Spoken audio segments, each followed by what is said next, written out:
Hey, what's up, YouTube? And welcome to Play It Painted Live, the only show called Play It Painted Live. How about that? Yes, quite the bragging rights there.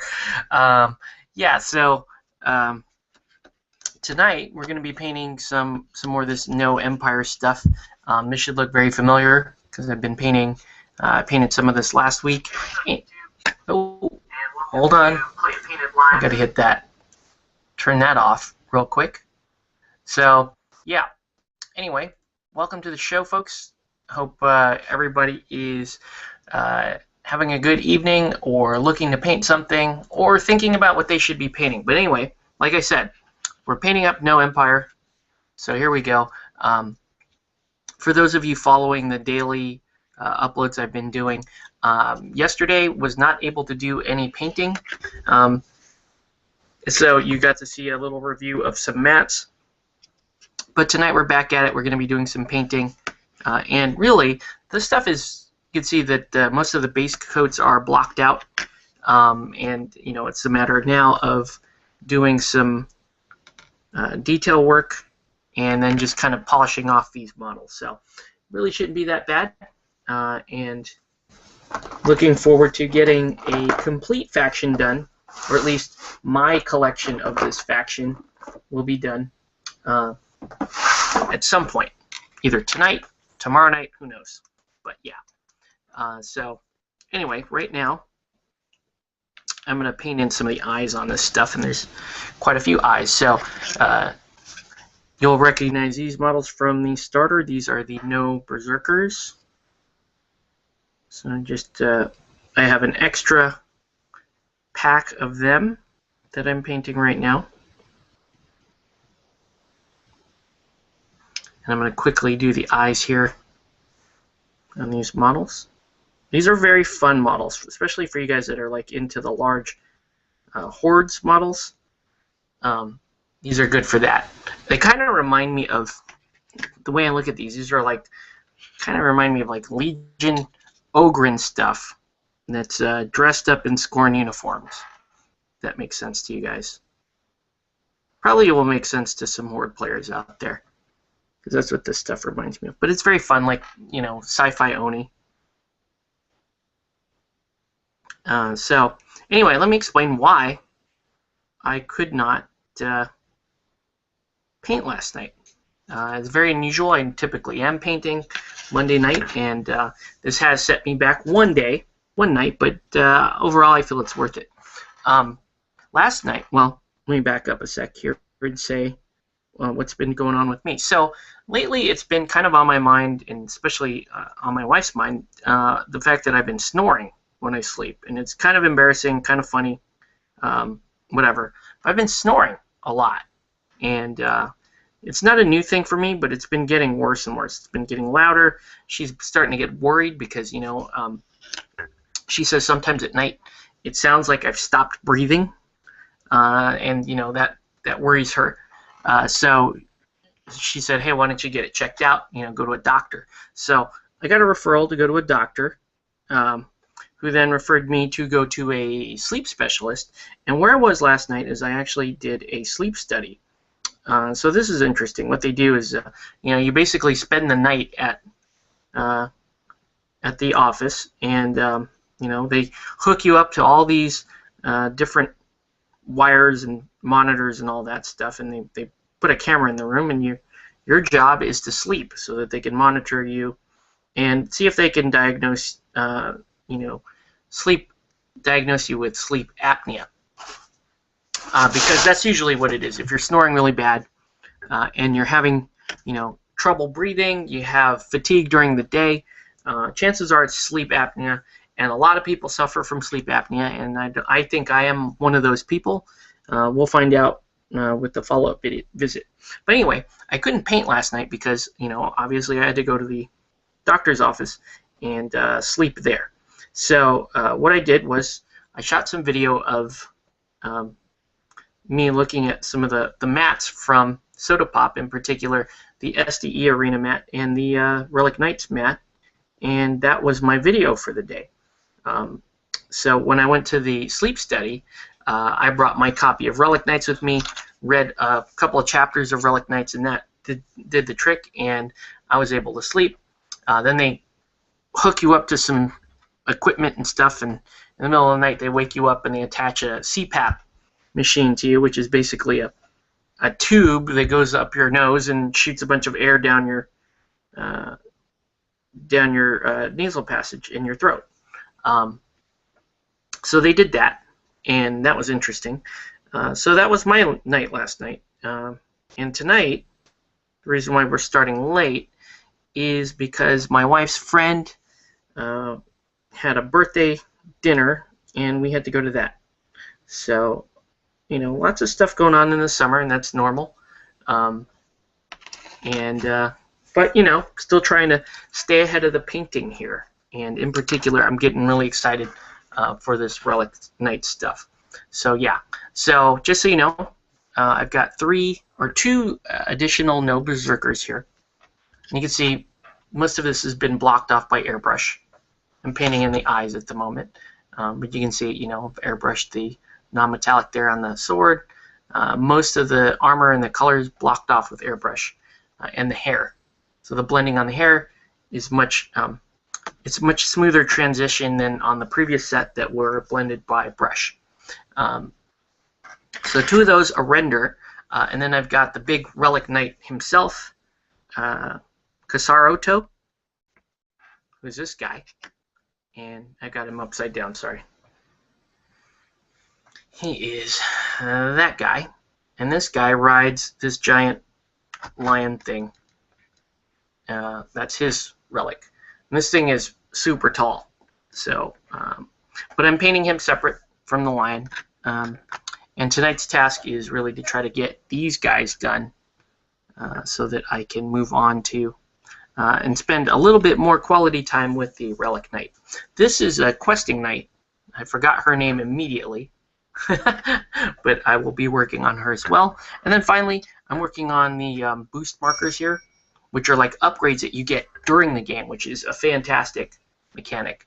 I've always wanted to do that in a miniatures game. I always wanted you to be able to fly by and pick up upgrades to your minions or receive upgrades to your minions or your models while you're playing. I think it's a fantastic mechanic, and hope we see more of that. But anyway, I'm going to load some comments here because I know we have a few people watching us. So thanks to the 3 viewers so far who've hopped in. And let's see what we got going on. Okay, Evron Machina. Yay! And what are those items behind the models? Okay, so yeah, I just explained that. These are boost markers from Relic Knights. I'm actually going to post this link in the Relic Knights Facebook group. So if anybody wants to watch more painting happen, they can certainly do so. So I'll post that in here. And here we go. Okay, cool. So yeah, if you guys are watching right now, drop us a line. Let us know what you're painting or what you should be painting. And we'll take it from there. And I'm just going to keep on rambling. Also, if you are a regular to this show, drop me a line if you want to hop on the feed, maybe discuss what's been going on with you, or any topics that interest you of late. Otherwise, this. I'm just gonna go ahead and riff and ramble while I paint. It's all part of the entertainment, right? And the entertainment value of this show. So yeah, Relic Knights about to land. Lots of talk about, hey, my package isn't showing up, and this stuff is supposed to be in stores this week, and some of the Kickstarter backers are upset that they still don't have shipping confirmation while the stuff is going to stores, and I can understand that frustration. It is, it's definitely frustrating. Couple things, my comments on this. One, this isn't the first Kickstarter that shipped to retailers before it shipped to backers. It's happened a few times already in Kickstarter. A couple that come to mind are Crossmaster Arena, and to a degree, even the Inferno Kickstarter for Eldorado. They had actually, some of the retailers had seen some of the new models before some of the backers received it. So, not a new thing. And there are probably at least a half dozen more Kickstarters that I could point out that did the same thing. I'm not excusing it. I'm just saying, it's happened before. So that's one comment. The other comment is, some people are okay with it, especially the people outside of the continental U.S., which, seem to accept this idea that they're going to get their stuff after stuff hits retail. But let me ask you guys this. Let me ask you, the viewers here. How would you feel about receiving your items after, your Kickstarter items after the retailers receive them? Because, and I'm kind of torn on this, because I do think that if you're an early adopter of a game, if you're a supporter of a game and a game system, and you help them get out the door and you help them get their product up and running, I think there should be a perk, as in, you should be rewarded earlier for helping them get started in the first place. So I'm kind of there for that. I also consider, on the other hand, though, that it's kind of in some ways, it's kind of a good thing that some of the people that are getting their stuff, like myself, I have this set and I have the Doctrine set right now, that I will actually be able to play it very soon with people who are going to get their stuff from the retailer directly. So I don't know. It's kind of a double-edged sword. I can see, especially in this case, where you've got Cool Mini handling the shipping to the Kickstarter backers, and then you've got basically Soda Pop handling the shipping to the stores. So, there's a couple of different companies involved here, and so there may be some overlap. There may be some odd things that arise as a result of that. But that said, I am still waiting on, I guess, 3 factions. Is it 3 or 4? I forgot. What am I buying off Rory? I think it's 4, actually. It's going to end up being 4 because I'm doing a trade. So I'm going to have these 2 to at least learn the game, and then I'll have the other factions coming in at a later time, and I can paint those and start to enjoy those. And quite frankly, I'm really looking forward to playing those factions, because those are some of my favorite ones are there, like Cersei Speed Circuit, and I am interested in all the other ones too. Shattered Sword. I would say Noh and Black Diamond are probably my least favorite right now. But least favorite in that I still think the models are really cool, and I love painting them, and I'm going to want to play them. But I think in the grand scheme of things, I really like Cersei, Doctrine, Shattered Sword. I like those a little bit better than these. Oh, and Corsairs. So, yep. So if you guys are just joining us, and we've had a few people hop on, welcome to Play It Painted Live. Once again, we're painting some Relic Knights here, Noh Empire stuff, and we're talking about this game. And for me, anyway, I have 2 starters painted up, and the goal is this Thursday. I'm going to bring this stuff to CQ and not run a demo, because a demo implies that I actually know the game. We're going to just kind of fumble around and try to figure out the game. We're going to have some rule books, and this is going to be a good old-fashioned let's get to know this game with the models, with the terrain, and with some people.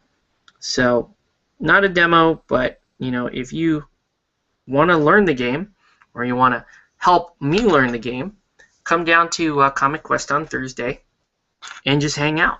Ask questions. I don't know if I can answer them, but we can look up a book. We can look in the book and see if we can answer them collectively.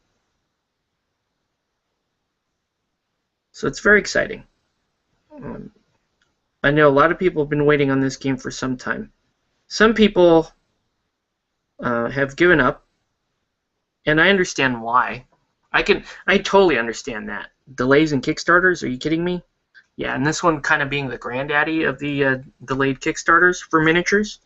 I can totally understand that. But you know what? It's okay. The stuff is finally here. Let's see what we got, because I'm really excited about it.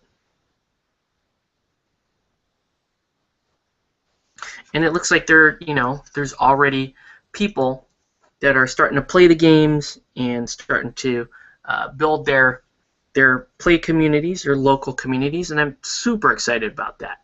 So yeah, this game, I hope, my hope is that this game for me is going to sit right in my, what I call my starter bag, alongside my other current favorite game at the moment, which is Eldorado. So for you guys that are that watch this show, that are from the Cypher Facebook community, don't despair.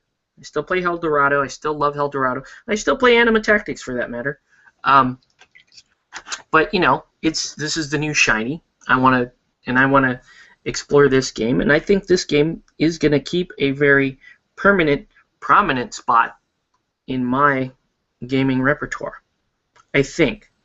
I hope so, because so far I'm having a total blast painting it. And it would be a damn shame if I paint stuff, have fun, and break out the game and decide I don't like the game.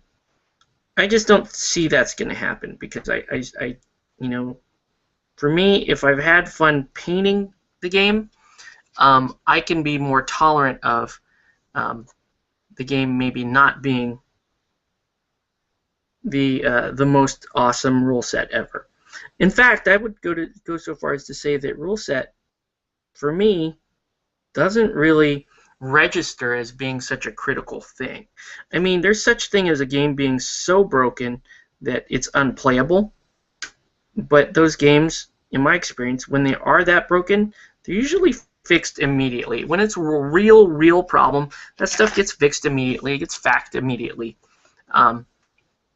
It's the debatable stuff. It's the debatable balance issue stuff that lingers. People used to say, like, the Crix factor, or if you're from Malifaux, the Neverborn factor.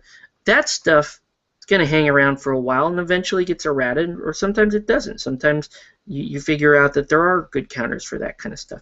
Now, if that's in a game, that's not a turnoff for me. That's not necessarily a turnoff for me, because if something seems a little stronger than another thing, that's not as bad as not enjoying. And this is just to me, for my preferences. That's not as bad as not enjoying the painting process, not enjoying the aesthetic of the models, and then most importantly, not enjoying the company of the people that you're gaming with. That's a very, very important factor in gaming. Some other factors, and this was a question asked by Billy actually last week on SoCal Tabletop. What are some of the factors that you use to select games? And I said things like the miniatures, art theme, and fluff and mechanics. To me, really, it's really important to get those to sync up. I feel that if I'm playing a game that's about, say, Western, like a Western setting game, that I want my mechanic to feel like it's a Western game. I want to feel like I'm playing 5-card draw, or I want to feel like I'm gambling in a saloon. I want to have all that tied together. I don't want to have something like the situation where, okay, well, this is a giant robotic lion, but according to the mechanics, it's really an aquatic bear. And that doesn't. I don't like it when they do stuff like that for the sake of trying to balance the game and make it fair. I think you can do that without butchering the original fluff theme and the setting. So all this stuff is important to me. One thing I brought up too that might be a little bit different is I look at the convenience factor of a game. This is a very important thing for me. I want to know that the game I'm playing has a low model count, because low model counts, and a lot of people say they like low model count, but you come to find out that they don't actually like low model count. So here's what I'm talking about. And I'm going to piss off my War Mahords players here and just say this. I'm talking about you guys, because you guys do say, okay, yeah, I I like low model count or whatever. And then I'll watch a 50-point game of Warmahordes and be like, dude, that's like all troops. And it's not just the one guy, it's like every guy. Oh yeah, play Warmahordes because it's a low model count. And then they play it with all troops. And so it's like, well, you're not really playing a low model count. You're not really playing for convenience. This is what you want to play, and I'm not faulting you for it. I'm just saying that that's not exactly accurate when you say, oh yeah, I play this because it's a low model count. To me, playing for a low model count means that you do that because you want a faster game, you want a more convenient game, you want to be able to paint your models, get them painted and on the board quickly. You don't want to get bored or annoyed painting the same sculpt over and over again like you have to do in these larger scale games. And it's just overall more convenient. You can it's cheaper to transport them. It requires less paint to paint them. It requires less time to paint them. You can paint and if you enjoy painting, you're just going to keep painting. Like for me, okay, Relic Knights is a low model count game, or Eldorado is a low model count game. And that's great because I can finish things quickly and efficiently. But let's be honest here. I'm going to still continue to paint after, my convenient 5-man starter box is over. Well after that. I will pick up another faction once I paint all the entire faction that I have in front of me.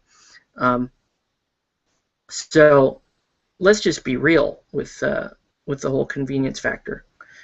Table size is a big deal to me because I like to carry my tables around with me.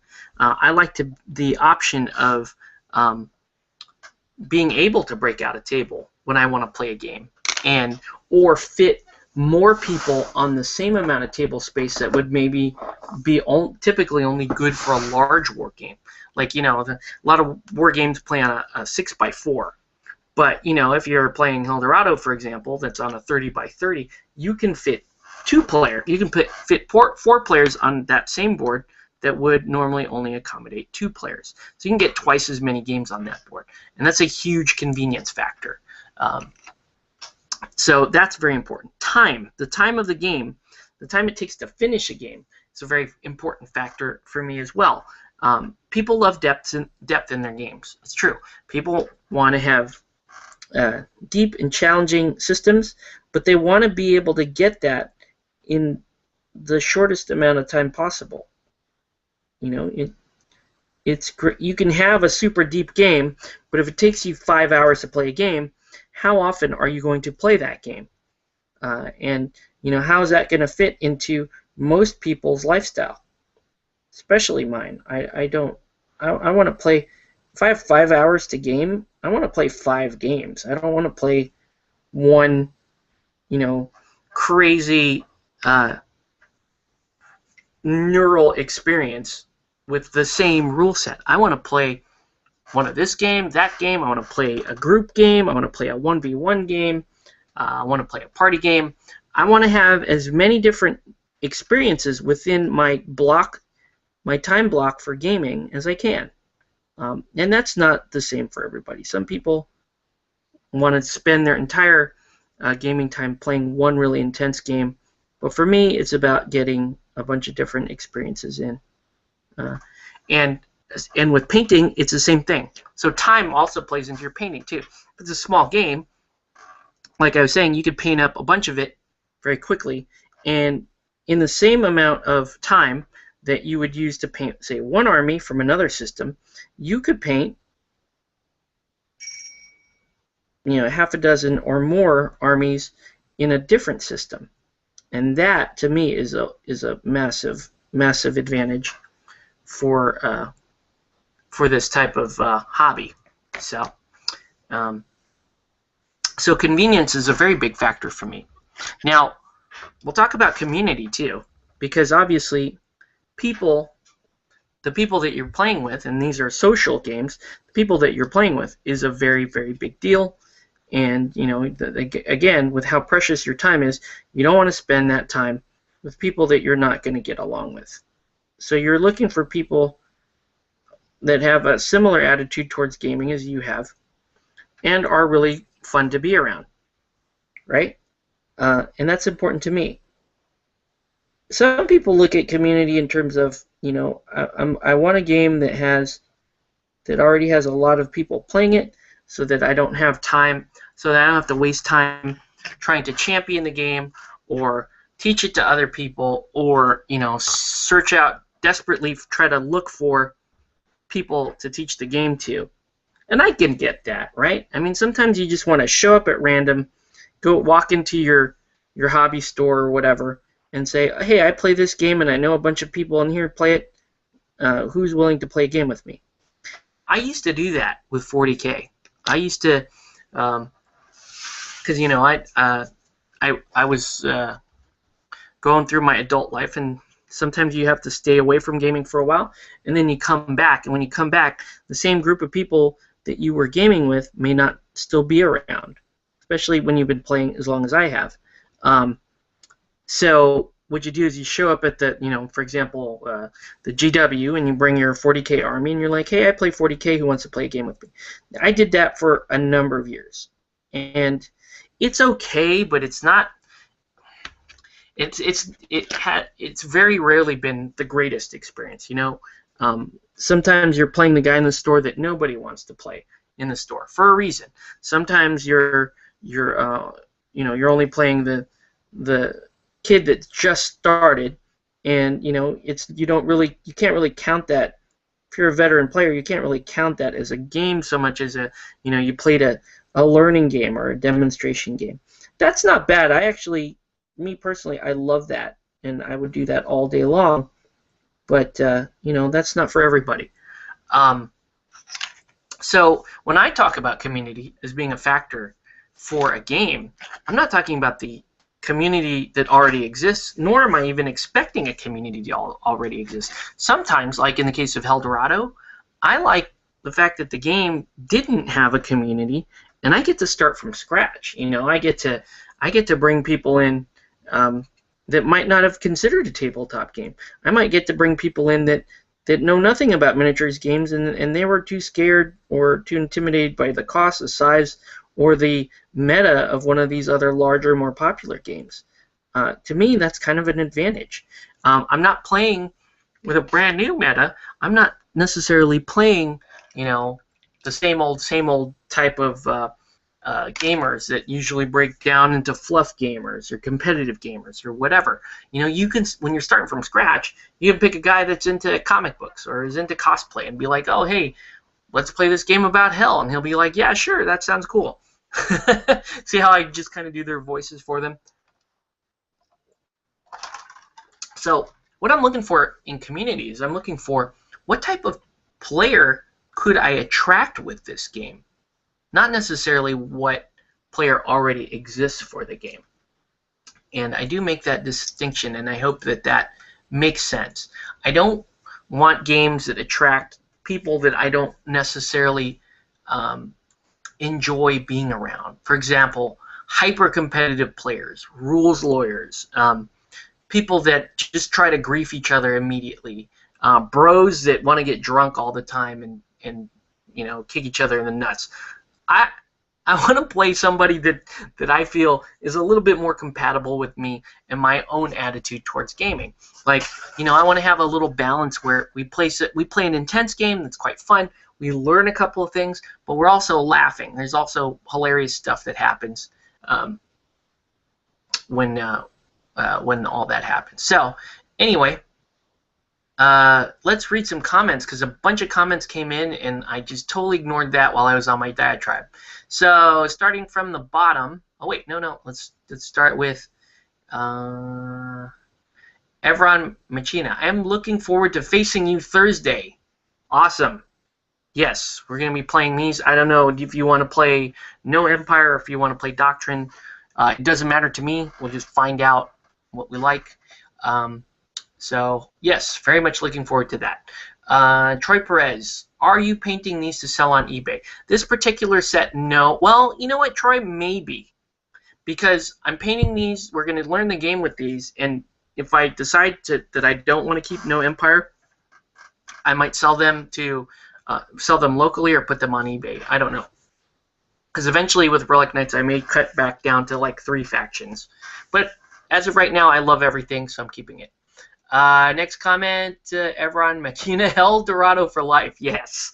Yes, very much so. I'm hitting thumbs up on that comment right now because I love that comment. It's badass. I love that. I'm not allowed to... Okay. Somebody else hit thumbs up on that. It's awesome. Troy Perez, when you consider how much stuff the Kickstarter had to make to deliver, its delay seems much more than reasonable than, let's say, something like Through the Breach. That's a troll, Troy. All right. No, we're not. Okay. Okay. I will engage your troll, Troy. I will say one thing about Relic Knights. I mean, Through the Breach. My remark to some people last week was this. I felt that my money on Through the Breach was well spent. And did you see the dramatic pause? Yes, I do feel that my money on Through the Breach was well spent, and I'll tell you why. Because I got to partake in the descent into madness that is the comments on that Kickstarter. It is fantastic. You know, you start on page 1. There's like 1,500 comments for this Kickstarter, and that's a fair amount. And you start off where people are optimistic and yada yada, and you're watching this group of people slowly, where you've got the division where there's some people that are already starting to lose faith, and there are people that are no, we're till the end, man. They're a great company, yada yada yada. And then you go to by the time you make it to the end of this stuff, everybody's like, you know what? That's just not going to work. So I'm really trying to be nice here, but I told people last week that, hey, that was money well spent because I at least got entertainment value out of that. Okay, and then a comment from Tori Link, sleep clinic. I have to do it again. Tori, I hope you can sleep, man. I'm sorry to hear that you have a little insomnia. I do not think I have insomnia. I just happen to be a very light sleeper. I don't require much sleep. You guys that know me know that I can stay up fairly late, and then especially at conventions, like I'm up bright and early and working the next morning. Like I'm ready to roll. People who stayed in rooms with me back in the SoCal Malifaux days probably found that a bit annoying. That we would be up late drinking one night, and then I'd get up early in the morning, run the hairdryer, then be back out to run some game demonstrations. So, yep. Anyway, so yeah, those are some of the things that I look at when we are talking about what are the factors I consider when choosing a game. And it's not always the same thing. It's like I said, sometimes not having a community is a good thing. Sometimes having fewer models to paint is a good thing, and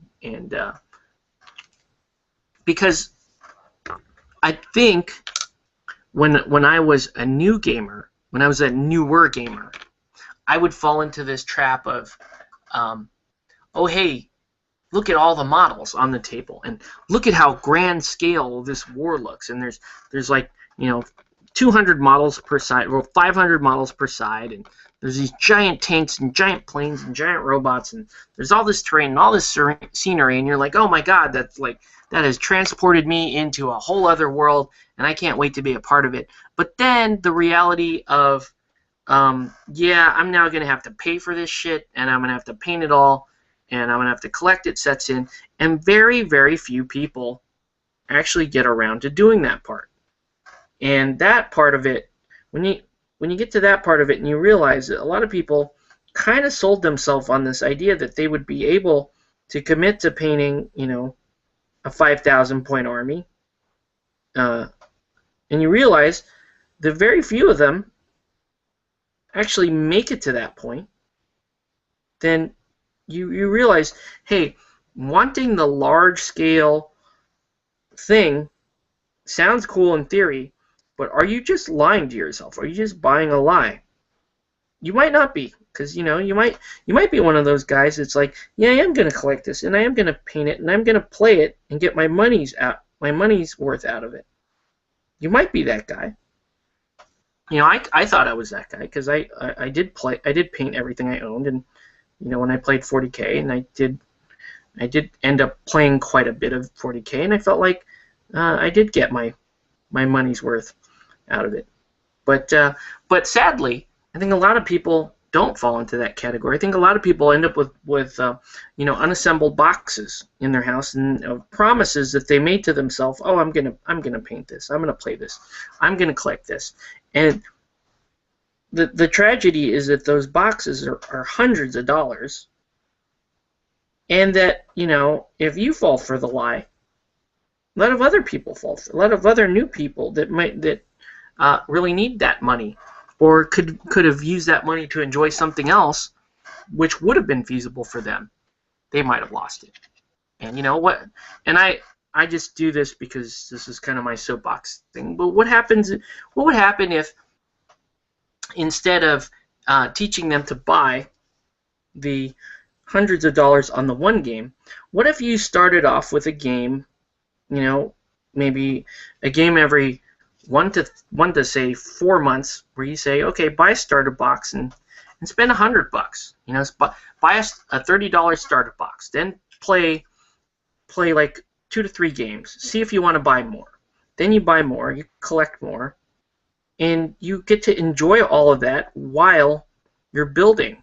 And you get to enjoy not just that experience. You can even buy another faction for yourself. Start enjoying a new experience much sooner than the larger scale game. What if that's the better way to get people started in miniature wargaming? Because then they get a bunch of experiences, and then they start to understand what they like, what they don't like. Their life isn't suddenly turned upside down from having to play in tournaments against people that have been playing for years and may not be the nicest people forever. And I don't know. I know I'm being a total dreamer here, and I'm super blowing smoke up my own ass for real. But I don't know. I just look at that. I look at that thought. That's the thought in my head. Like, what if we started people off this way instead of always saying, "Oh yeah, everybody starts with 40K, and you just kind of have to live with the fact that you're going to be playing neckbeards for the first 2 years of your gaming career, and you're going to hate it and want to quit, but you shouldn't. You should stick with it and just drill your eyes out." What if we told them, no? What if you started with this game and you didn't have to drill your eyes out? But yeah, Jeebus. You see that diatribe? See what happens when I'm painting stuff and I get like all lofty? It's terrible. It's horrible. But yeah, I don't know. I just imagine it differently. I just imagine if our gateway wasn't always that gateway, that maybe we would see some variety in our gaming community. We would we'd see more variety. Actually, we do see variety in our gaming community, but we'd see more, I think. We'd see more people that stick around for a little bit longer. If GW gets you to spend, sorry to pick on GW, but this could be any company.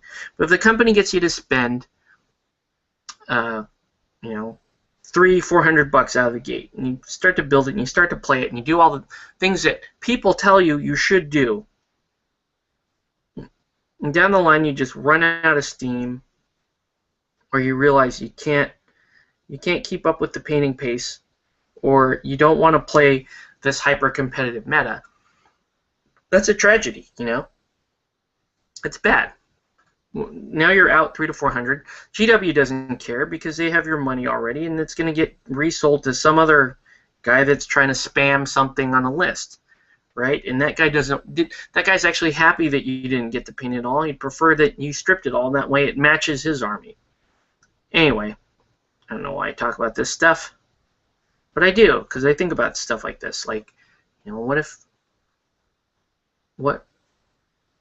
are the better ways to get people into the miniature gaming hobby? How do we catch people that are we already know are awesome and we enjoy playing board games with, or we enjoy watching sci-fi or fictional settings with? How do we get them into this part of the hobby, which is a much more in-depth hobby, which is a much more demanding in terms of what kind of time you're expected to spend on them. But we love the company of these people, and we think that these people are a breath of fresh air in the gaming community. And if there were more people with healthier attitudes towards games than there are, the other people that seem to want to choke the life out of games, then maybe everybody wins at that point. I don't know. See how lofty that sounded? That just sounds so pretentious, and it's terrible. But I don't know. I do have these thoughts, and I'm sharing them because the camera's on and I'm painting a miniature. But this is the thought that you have, after playing miniature games for 2 decades. You think about stuff like how do you make your gaming experience better by bringing healthy people to gaming? How do you get healthy people to gaming? How do you get it to where, if you're the guy that walks into the store after not playing for a couple years, how do you get it to where that guy has an excellent chance of having a positive gaming experience, and you reduce his chance of having a negative game experience and never coming back to gaming again, right? Because that's what we don't want. We don't want fun, easygoing, nice people to rage quit because the meta that they walked into was too rough, or the price to keep up with the current game rules edition is too high. We don't want stuff like that. We want to keep people around. We want to keep good people around and playing these games, and we especially want to reward companies that want to provide high value to their customers. Whoa. See, almost lost you there. Woo. Woo. So yeah, I don't know. That was an interesting question. I'm glad we got to discuss a little bit. I hope you guys are dropping in some lines in the comments as to some of the criteria that you have for selecting games that might be a little different than, say, what the average guy is looking for. I just think that all too often we focus in on balance, and I just think that's overrated. I'm not saying it's wrong. I'm just saying we put more weight on it than it really matters in terms of selecting a game system. Because I'll be honest with you here.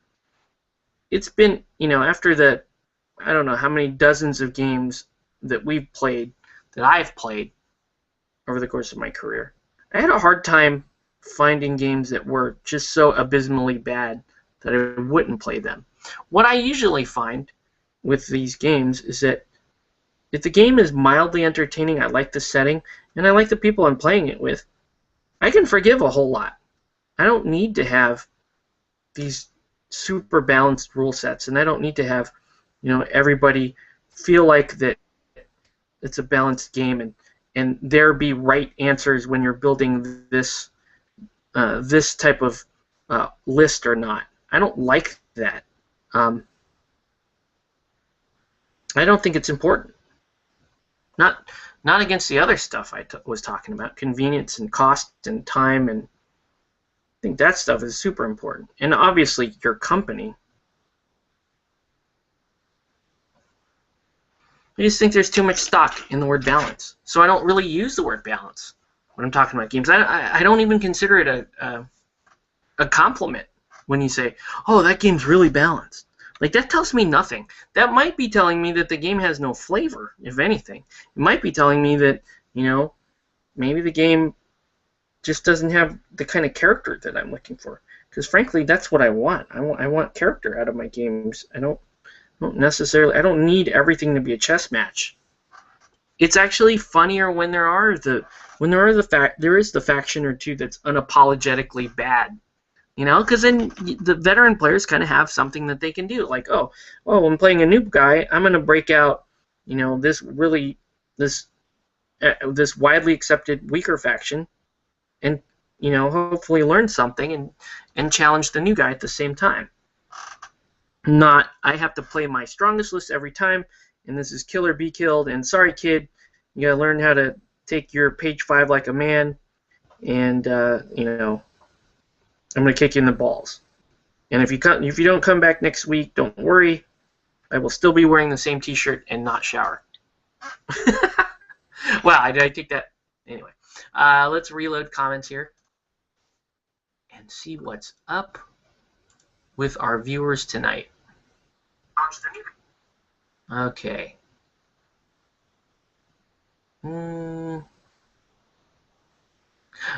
I agree. It's so funny reading the comments for that Kickstarter. Yeah, sorry. Yeah, that was my money's worth from Through the Breach. Was like, oh, this Kickstarter was hilarious reading the comments for it. And, yeah. Am I proud of that statement? Not really. It's just true. It's true. I'm sorry. To see the 180 that some of the like staunchest supporters have at the beginning of the comment section, and then to see where they go with it is, I can't lie to you guys, it's kind of funny. I'm sorry, it's kind of funny. And as somebody that backed that Kickstarter to the degree that I did, I think I'm okay saying that. I think I'm going to give myself a pass here and say, you know what, you backed that Kickstarter for big bucks. You can say what you need to say about it, and I'm going to be fine with that. It's cool.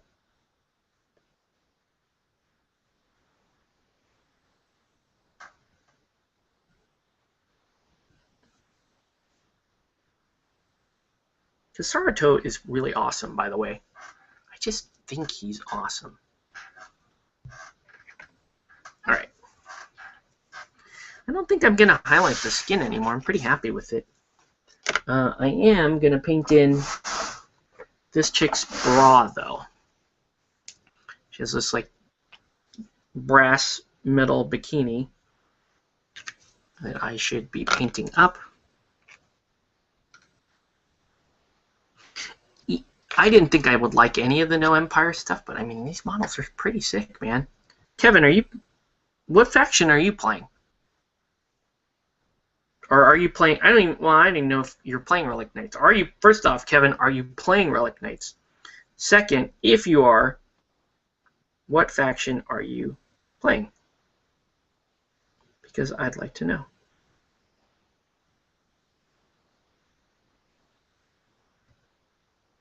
Did I do that right?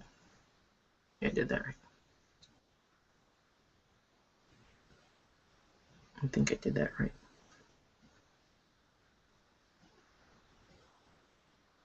This kind of looks like your faction, Kevin. This or Doctrine you might like. But I don't know.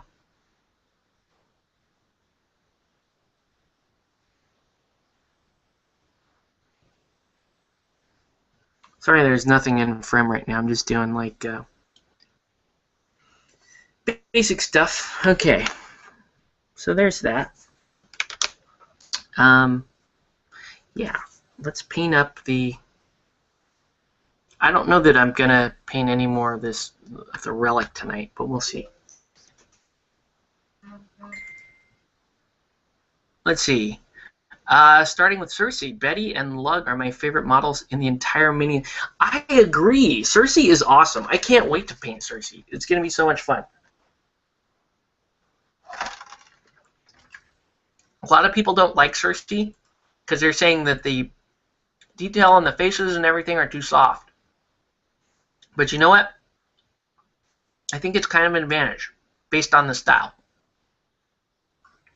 And yeah. I'm super looking forward to Cersei here. Oh, I better check Q&A because I enabled Q&A, and there might have been somebody posting something to Q&A. No, nobody posted anything in Q&A. All right, Okay, so these are the main colors. I need to paint some red right now. So here's what I'm going to do. I'm going to take some bottle color red, which is a pretty intense red. And I need to mix it with, you know, something that's going to give me like a burnt color. So I could go saddle brown, but I'm thinking maybe even darker than saddle brown. Maybe something like leather brown. So I'm going to take this leather brown and I'm going to add it to the red here. And I'm going to mix a color. I don't know if I should paint highlights on this flesh or not. It looks pretty good, pretty soft and blended and it's kind of glowing. I don't know. I'm going to leave it alone for now. And I'm going to start to paint some of this red. I might have to paint lots of it. Alright. More comments coming in. Then go into Shattered Sword or Pirate second, depending how I like the game. Yeah. I will tell you right now, Kevin, I'm still going that way. Even if the game isn't that great, I'm still going that way because I love painting this stuff. I love painting this stuff, and I'm not going to apologize about it. It's just what I do. I love painting this stuff. So I'm going to do it anyway. So, and so even if I don't paint it, I mean, even if I don't play it, I can paint it for other people on commission and enjoy it that way. But chances are, I mean, it's a card-based game. It has some fantastic ideas about objective-based play, and the whole no deployment zones and no distinct turns is just fantastic. I think it's brave. I think it's kind of it's risky, and I just like that. I like it when games take risks like that, because a lot of times it pays off. Sometimes, granted, it doesn't, and you end up with a not fun game. But I don't know. I think in this case, it might pay off. I've always been a fan of asymmetric strategies. Back from Alpha 1.5, I love that. Why is it always that two forces that are about to go into battle, why do they always have the exact same reason for fighting each other? It doesn't seem that way to me. It seems like you might have a number of different reasons for fighting each other. But yeah, so there's that. I love that.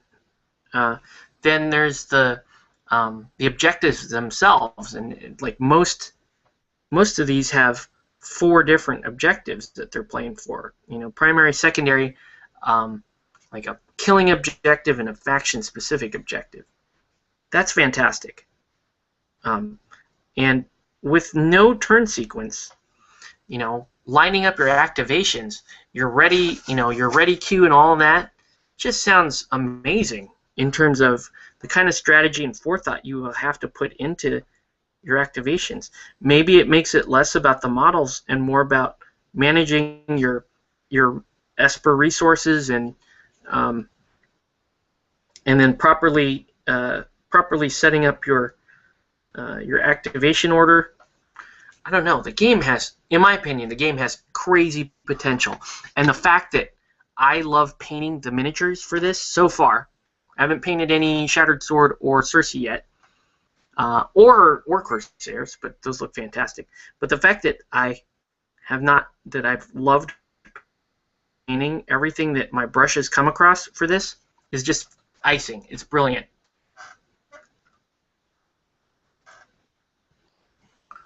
Alright, one of the videos I watched, it was very one-sided, but since the player's last model was their leader, they made a huge comeback and pulled off the win. That's awesome. You gotta send me some of these links for the videos, Kevin. Hey, by the way, if you want to hop on the feed, I don't know. You can, or you can just stay in comments. It's totally fine. Up to you. But yeah, I just see a lot of promise for this game. You know, maybe it gets poo-pooed. Maybe somebody pees in the Cheerios early and decides that nobody should get to play this game. Yeah, like maybe they do that, but I still want to play the game. Sorry, love it. The aesthetic of it, love. I want to play a card-based game again.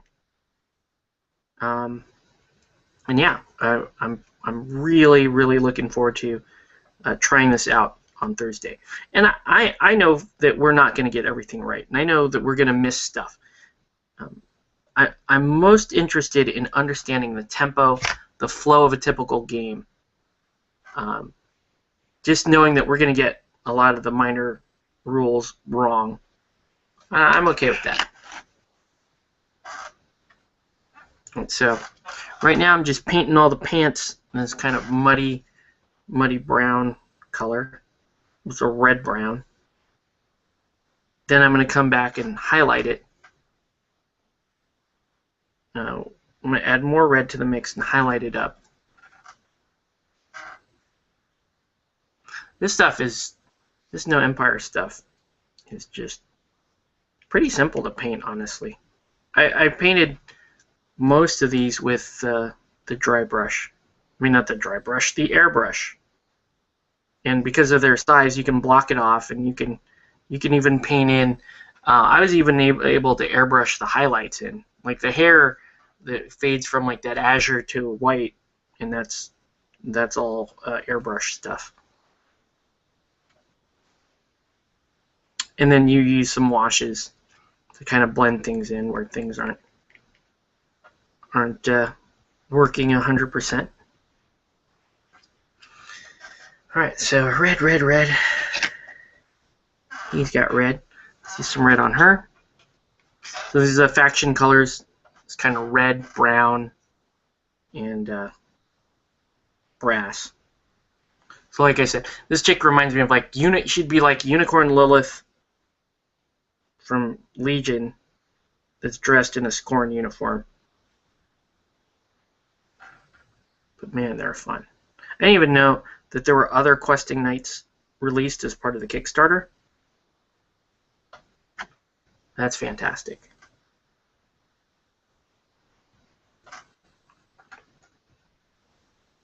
Alright, so sorry. I'm going to do this. I try to keep her in frame. I'm going to talk with the brush in my mouth for a second here.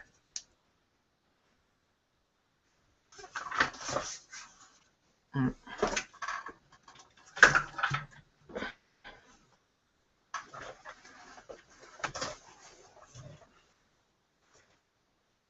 going to move my compressor that's on the floor so I actually can scooch in here and you guys can actually see me paint. Should probably actually just drag this to here. There we go. And like that. There. Now you should be able to see what I'm painting. And it's much more comfortable for me. So, yeah, Relic Knights, man. This should be a fun experience. Really looking forward to it. I understand it'll probably be a little while before we really know if people are going to adopt the game or not. Because, you know, right now you have people receiving Kickstarters. Those people are going to take a while to assemble and play. I'm not expecting them to paint. A lot of people will just put the miniatures together and play and hope that the mechanics stand up to their expectations, which I guess is okay, but you know, I'm more of a paint guy anyway, so I'm going to paint this stuff first, see if that reaches my expectations, and then I'll play it. But so far, it's doing well on the paint scorecard. So right now, just painting in the quiver, that ruddy brown.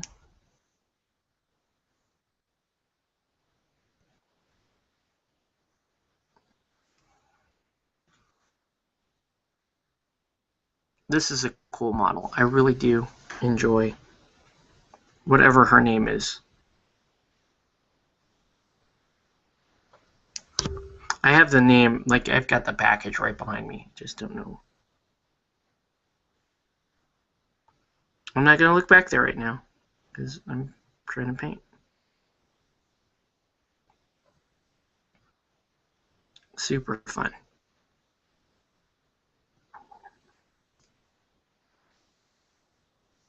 It just reminds me of Scorn because of the brass and the red.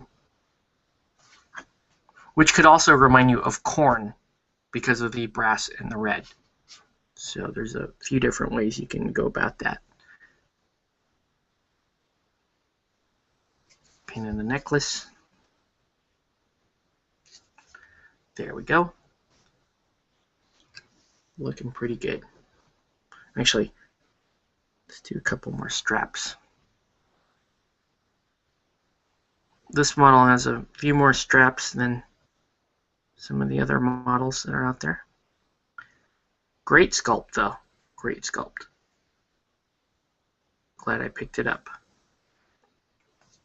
So once these Noh are done, I'm going to go back to Doctrine until something else arrives at my doorstep. You know, until if the other factions arrive, then I can start painting factions for, the starters for the other factions.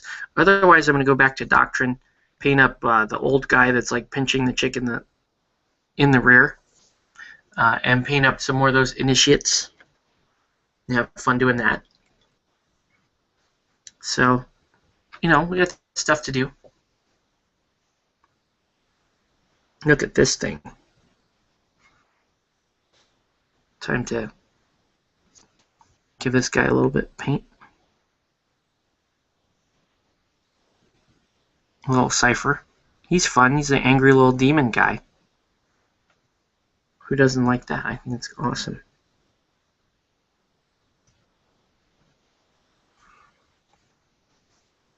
My issue here is like I'm trying to paint too many at the same time, so I might not finish all of them tonight. But whatever. Let's just see where we get. Let's just see where we get.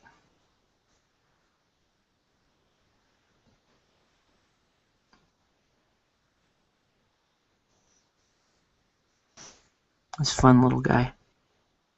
Little guy.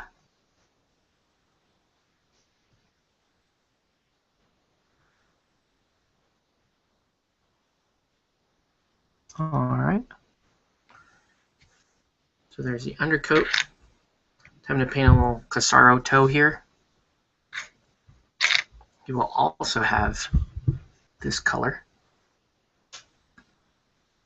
So you can see I'm just painting the underpants here. Underpants. The pants, I guess. These are pants. Of all of them are this red-brown right now, which is really just an undercoat.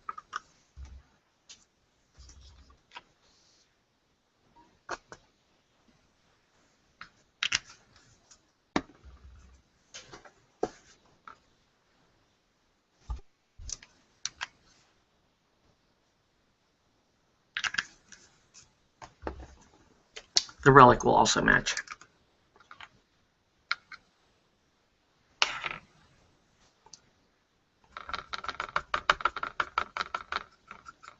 Oops.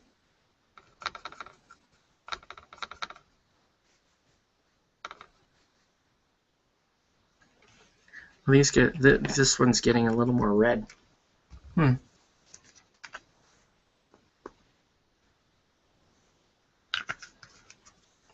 One of the downsides to mixing your colors all the time is you've got to, if you run out, you got to re-eyeball it to get to the same color you were at. And if you're not keeping track of how you diluted it, it's not going to be the same. You can already tell this is redder than the other guys. But that's okay. As it turns out, he's the Relic Knights, so he can be a little bit redder than the other guys. A little more vibrant.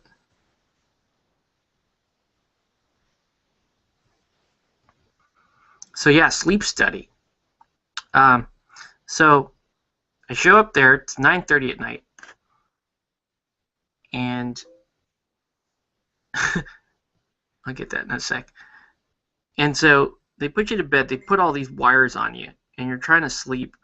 First, you're trying to sleep with this like giant. It's like having a giant dreadlock of wires stuck to your head, and you have the shit like on your forehead and all that other stuff. So then that's interesting. And then in the middle of the night, they wake you up, and they put the CPAP on you. So now they shove this tube up your nose. It's blowing air down your nose, and you're supposed to sleep for that too. So it's interesting. I'm not saying it was bad. I'm not saying I wouldn't do it again. I'm saying it's interesting. All right. Little Casaro toe there. Let's check these comments. Really surprised you're not all over the Pirates. There's Mr. Villar Smooth to be performed. Oh yeah. Well, my brother Paul's playing the Pirates, I think. So I think that's why he's. I think he'll be playing those, and I'm just gonna play a bunch of stuff. No lie. I'm just gonna play whatever looks cool.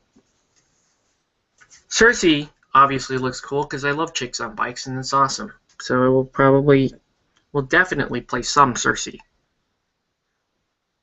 All right. So let's paint some of this lion. So the lion already has, most of its. I do most of it gold, even though it's going to end up with a lot of red plating.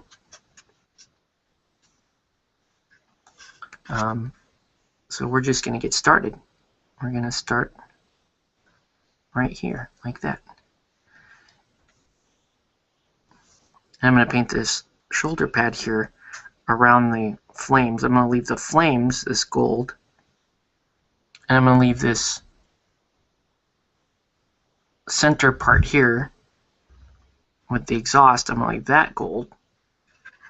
And I'm just going to paint this. I'm going to paint the shoulder, I guess that's a cylinder, and paint this red. Painting red is interesting because you don't want to over highlight red, or you'll get either orange or pink.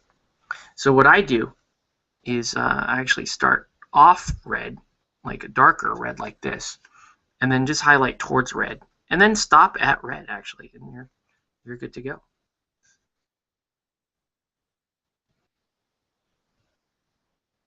This thing reminds me of Voltron so bad. This is such a cool looking Relic Knight.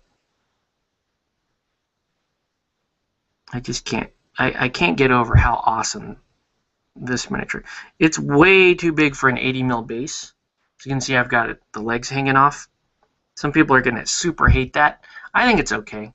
And to me, it looks okay. I'm just gonna give myself a pass there.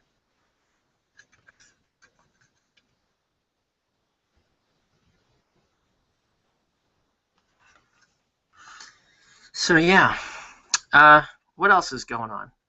So AX was last weekend, so I'm going to give you guys a little recap of Anime Expo. And the short of it, Anime Expo is a freaking awesome show. Love AX. Such a fun show. Highly recommend it to anybody who wants to, who likes anime, wants to attend it, and wants to attend a really fun convention. Now, I was only set up to work AX one day because I had so much family stuff over 4th of July weekend, and I suspect that every year I will always have that. So, unfortunately, that means from here on out, I'm really only going to get to play or run games for one day at AX. Now, one day at AX, though, is a lot of people waiting for games. And we were running Super Dungeon Explorer, and I ran my 15-minute demo, and I'm keeping a rough count of how many hours I ran, and the fact that it's a 3-player 15-minute demo. It works out to be somewhere in the area over 40 players that I ran demos for that day, which is fantastic. Really had a blast doing it. I'm glad. I'm very happy that my brother set that up so that we could work that, and he could enjoy the show at least a little bit while I was working for him. So I'm really happy about that. Yeah, and what can I say? I love being that busy. I really do. It's one of those weird things that maybe not everybody will understand about me, is that like when we get to run demo after demo after demo, and there's just so much excitement with these people that are brand new to gaming, that just, to me, that's just way better than any other aspect of this hobby. So I will strive to do that all the time. And I ended up running demos to about 6:37, and after that, we went out really quickly, had one beer, and then I hit the road. So all in all, though, fantastic show as always. Didn't really get to see much of, say, Richard Carmody. I was hoping to see a little bit more of Mark, but Mark, I guess, was kind of out of it. But he was there. He did stop by. So that's cool. And then obviously getting to hang out with Ross is always fun. So, oops, did I mess up? I did. Messed up. No. All right, so I'm painting this lion here.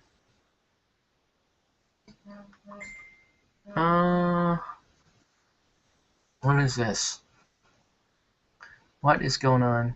What is going on our pages here? Let's see.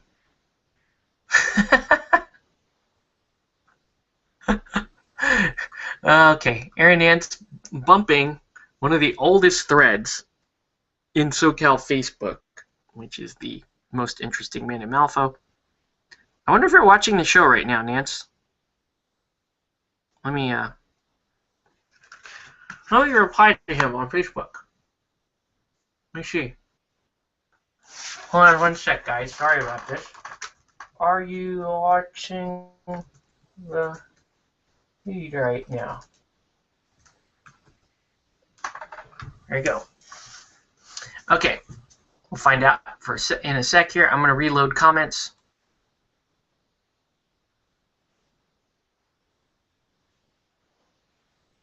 All right.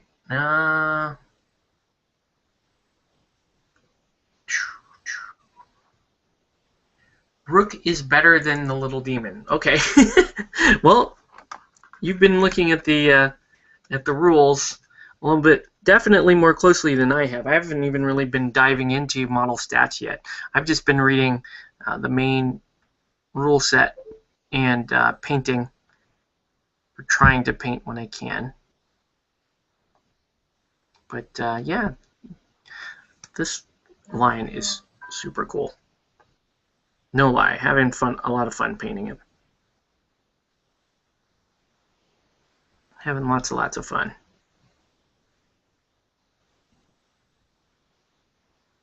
I just didn't think I would like Noh as much as I didn't think I would like painting Noh as much as I am right now. These are they're just great.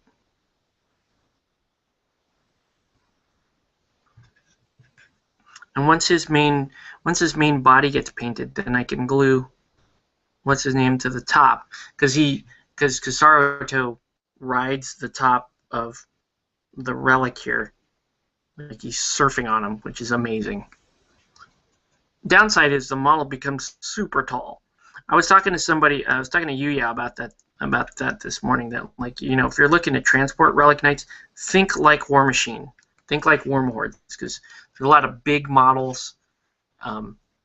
Good news is there's a lot of plastic models, so I was thinking I might go table war mostly on these, throw some magnets underneath them and transport them that way. Woo. Okay. Nance says he needs to get Hangouts reinstalled. I agree, Nance. You probably want to do that, but whatever. We're just going to keep painting. And if he hops on, cool. Not, no worries. No worries. Thought Phil Howard was supposed to hop on, but I guess he probably got a little tied up. doing something else. So yeah, that was AX. AX was super fun. Can't wait to do it again next year. And that leaves us with the convention at the end of this month, San Diego Comic-Con. Right. San Diego Comic-Con, guys. Now, Comic-Con is not nearly as busy a show as AX, but it is still, I still consider it to be as challenging as AX is, just for different reasons. The main issue with Comic-Con is logistics, because it's almost like, you know, you're moving to an island for 5 days, and you have to be prepared to kind of live on your own and fend for yourself. Parking is an absolute nightmare. The crowds are the crowds. The crowds are super challenging to navigate if you don't know what you're doing and you don't know how to get around quickly. If you don't know the layout of the convention center, you can get lost there, and you can get lost there for the entire day and not end up doing anything. So there's a lot of hazards to navigating Comic-Con. But once you do manage to get yourself down to the gaming area is one of the best kept secrets of Comic-Con. It's like an island. It's like this wonderful little resort off of the once you're done with the perils of the convention floor, you can enjoy this nice little resort getaway known as Comic-Con Gaming. And on the mezzanine there, we have a bunch of tables set up, and it's like, it can be like your little home away from home. You can bring all your shopping bags up, and you can play games with us at the same time. Now, the big news this year for Comic-Con is that we are going to have members of the Ninja Division on board. So this game right here, Relic Knights, the key designer, Deke Stella, will be with us at Comic-Con. And the same for Helldorado. The new core designer for Helldorado, David Atwood. I forget his last name. It's David. He will be with us at Comic-Con as well, along with Ross Thompson, along with Kai Nesbitt, and then obviously all the Play It Painted guys will be there too. So that's the big news. I'm trying to set up where, like last year I did a live feed during Comic-Con, that was live from the mezzanine, where we took some questions and answers, and I'm hoping to do that again this year. So I don't know. I'm really excited about it. Hopefully I can have some more Relic Knights painted up. Not so much to demo, because I am going to demo over there, but I'm not going to demo like full stuff. I just want to have these larger pieces done so that, it's kind of like a conversation piece. Oh, look at this. This is a relic. This is a Relic Knight, and that's a questing knight. This is how cool the models can be for this game, and how large they can be. All the way down to the tiniest little ciphers and how small the ciphers can be for this game. Okay, so he's coming along here. Kind of has his. It's almost like a giant cat shirt, like a cat sweater I have for this guy. Actually, I don't know. I guess I can paint more red on him, but hold on. Okay. Okay. Looks like Phil's not going to be making it tonight, so it's just going to be more painting and rambling with you and me. So if you do want to hop on the feed, you got something to share with us, let me know. I could toss you an invite to the Hangout. But be prepared to discuss the topics that we're talking about tonight. So yeah, Comic-Con is the next show. Really looking forward to that.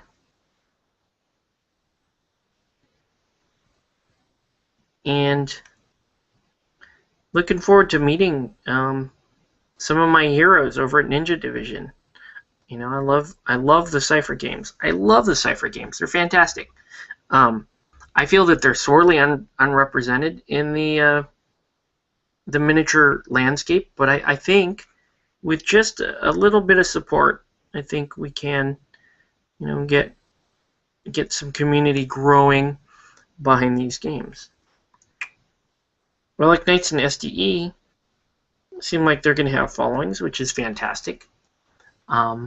Soda Pop and by extension Ninja seem to have a pretty good understanding of where they want to go, what they want their identity to be. And I like that. It's very promising.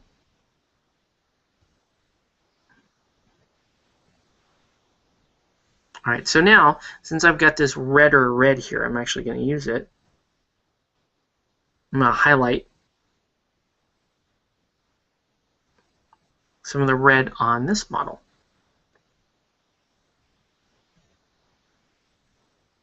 And this is actually going to serve as the majority coat for the model.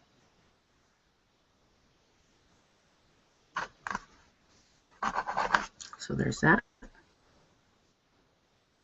And I'm just going to add another red. I'm going to add a little bit more red to this and continue to highlight it up. It's not real rocket science here, just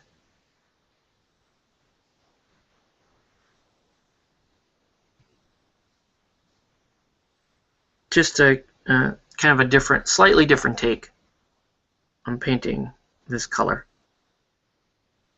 I think with the undertone, it gives it a little more richness underneath, and you don't have this explosive red chroma that you get a lot of times. A lot of times when you paint red, especially if it's an intense red, it can blind and obscure detail on the model. So you kind of want to build towards that red, but you don't ever really want to have the blinding version of it. It's just not going to end well for you.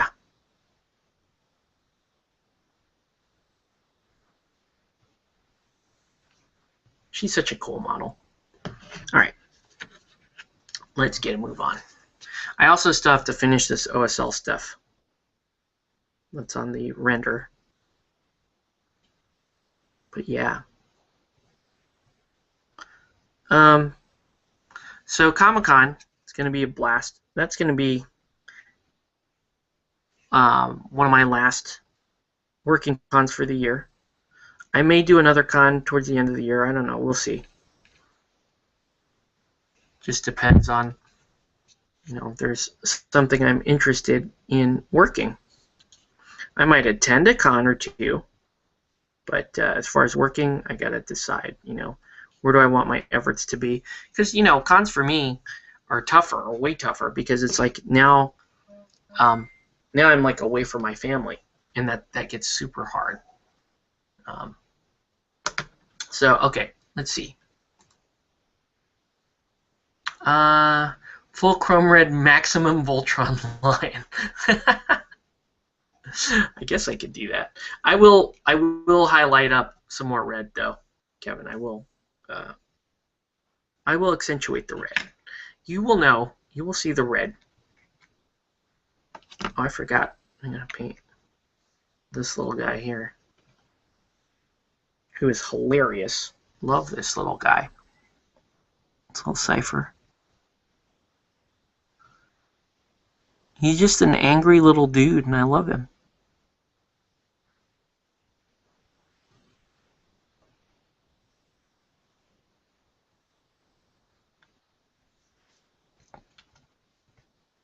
Fantastic. Doesn't make much. Doesn't take much to make these little ciphers look cool.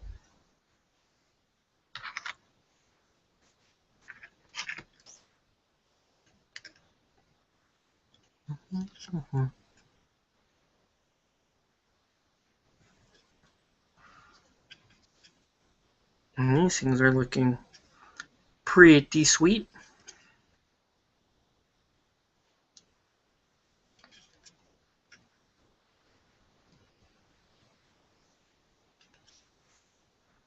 Okay. And last but not least,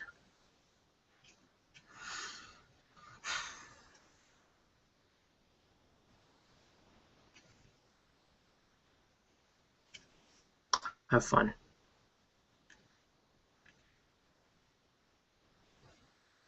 All right.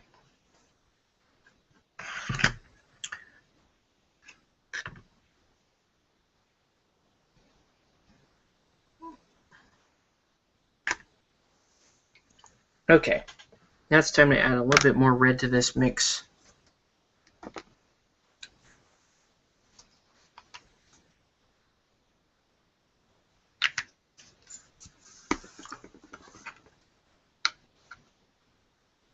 There we go. There we go. Wonder what happened to the Australians. It's been a while since I've seen. I've been talking to Shaper. Shaper's looking to hop back on the show at some point.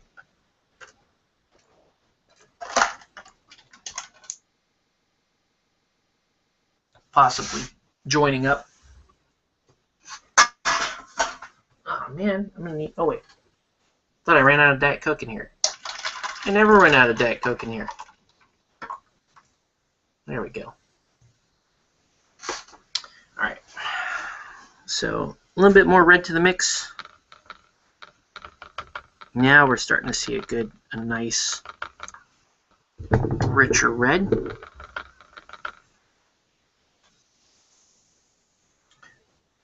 I could have airbrushed the red, but I wanted to do this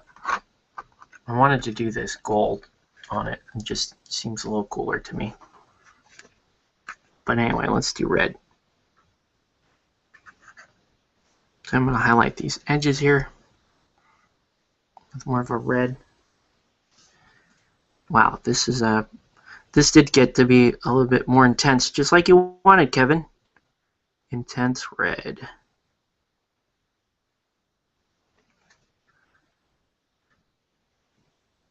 And then I'm looking forward to getting back to Doctrine.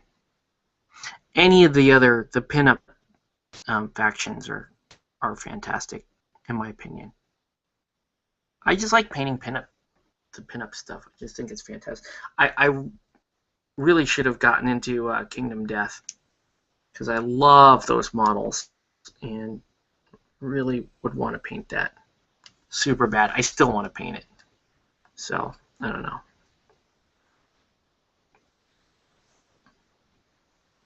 We talked about this on the show before. Some people are stigmatized by, the pinup models and I guess the overt sexual nature of that in your war game. And you know what? The Sausage Fest is over, guys. Not everything has to be brothers from the 41st millennium fisting each other. You know what I'm saying? Then you can actually enjoy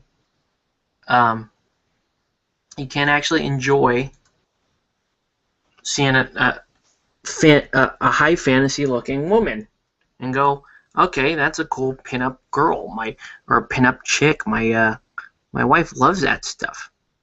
She's like, and she wants to see because it's fantasy, right? I mean, we see the super hyper buff guy, in the fantasy, and we're like, well, of course guys don't look like that. Most guys don't look like that, and the guys that do are kind of like beefcake dudes. Whatever, they're swole. But conversely, like, why is there the stigma when the woman has the big boobs and the big butt and all that stuff, and the guy has like no clothes on and he's like roid raged out? I don't know. Just my strange and humble opinion on the matter. So we're going to give this relic here a little bit more red.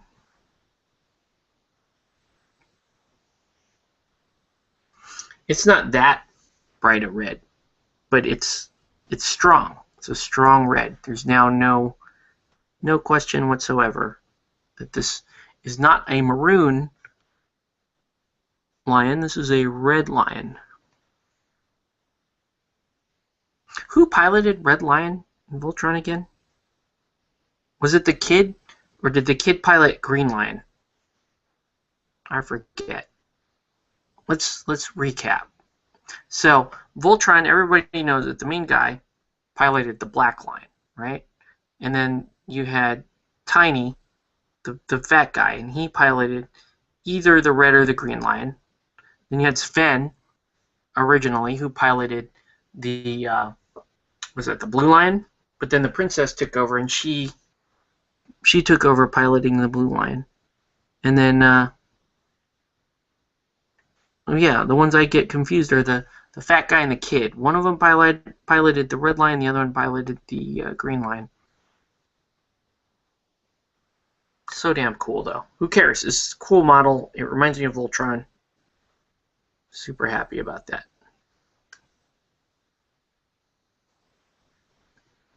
So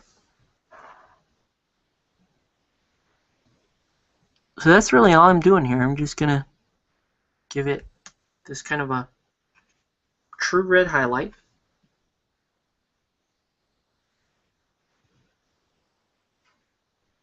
And I'm not gonna put like a pink, I'm not gonna do like pink bordering like you see on a lot of like red highlighted stuff. I could take it towards orange if I wanted to. I don't see the need to. I think I've got enough really cool detail on here as is, and I don't need to do that. Alright. So there we go. Voltron. Okay. Little nerd kid with the glasses was green. The big fat guy was yellow lion. Shit, so red lion was the other dude, right? Not the main dude, the other dude. I forget the names of the guys. I don't know. But yeah. Okay. Thank you for correcting me, Kevin. That's very helpful information here on Voltron. And it is. It's important to know who piloted what lion. Because I sure as hell want to know. Because Voltron is important to me, damn it. And it should be to you. I love Voltron. And let me ask you guys, here's a question. Do you guys count the vehicle Voltron as a true Voltron? And I'm talking about the one that was all the like boxed cars and planes and stuff. It was like a series of boxes, and there were like 24 people that made up Voltron, not just one dude. Because I don't know. I don't know if that's really Voltron to me. I'm kind of a snob. Lion Voltron, clearly Voltron. But Voltron that looked like, the commuter bus, I don't know if that's Voltron. They called themselves Voltron, and they all like said, "Let's go Voltron Force." But every time that crew was on, I'd be like super disappointed. Like, why am I not watching Lion Voltron? I have to watch weird vehicle Voltron. So yeah, let me know what you guys' opinion is on other Voltron, because it's, again, this is all really important stuff, you guys. All right, reload some comments.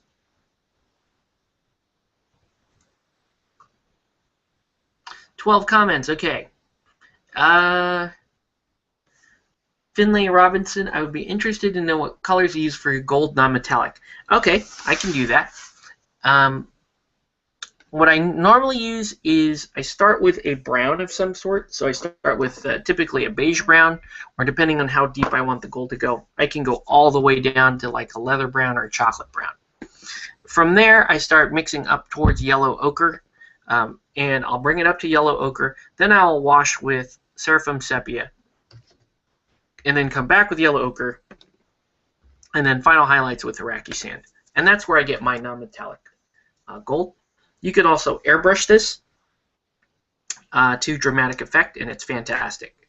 Highly recommend just playing around, but the main component is yellow ochre and blending towards yellow ochre.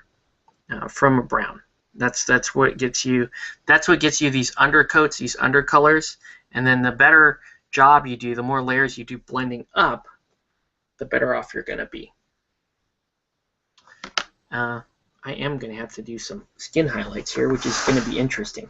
So let me show you guys how I do skin highlights. All right, so I am going to take purple here, and I am going to highlight with, I'm going to highlight with flat flesh, okay? It's going to give me a kind of a weird color, but I need a lot of purple and a little bit of light flesh to make this work. And I'm going to do this on Kasaroto.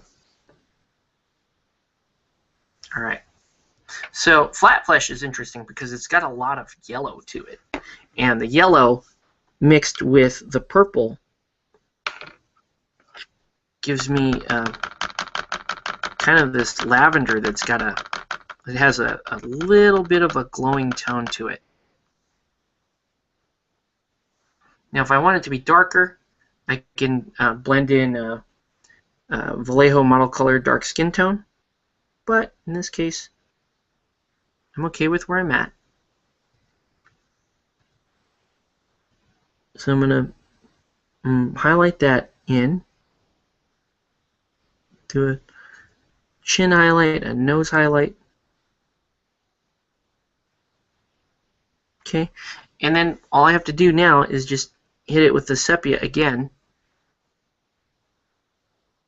and it should work out just fine.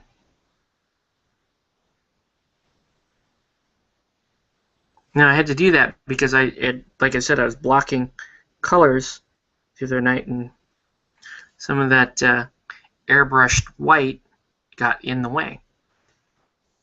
So I'm going to let that dry. In fact, I think it's time to just glue this guy on. I'm just going to glue him on the lion because it's time. So he goes like this. Wow, that is huge. He goes like that. And so I'm going to put some glue on. And I can finally paint it as one gigantic model. It's just so big.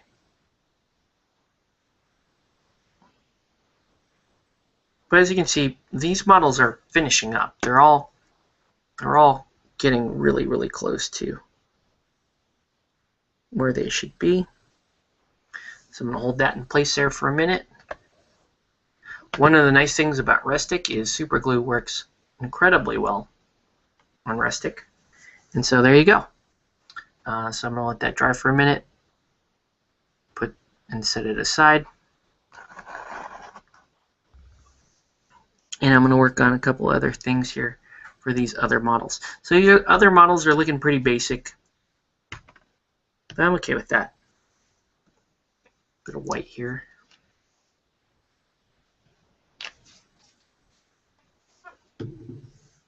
And there really isn't that much left to do on these. Oh, shoot. Give myself a pink because the red was a little persistent. So I didn't want to do that anyway. It's time to go with a off-white for the organic bits of the model. So I'm going to go off-white and I'm going to go Iraqi sand. So now I'm doing all the toenails and the claws and stuff. So we'll do that. And this stuff is going to be Dunskies. We're gonna, when I say Dunskies, like tabletop quality Dunskies, not amazing, blow your mind away Dunskies, right? So, but that's okay. That's why we do this. We're not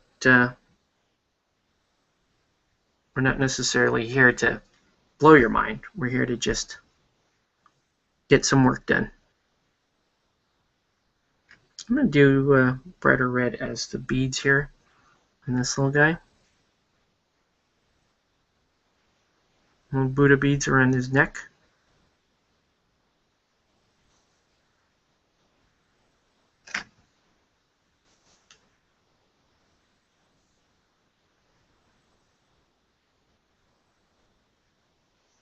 And that's really all I'm doing. It's just little detail stuff.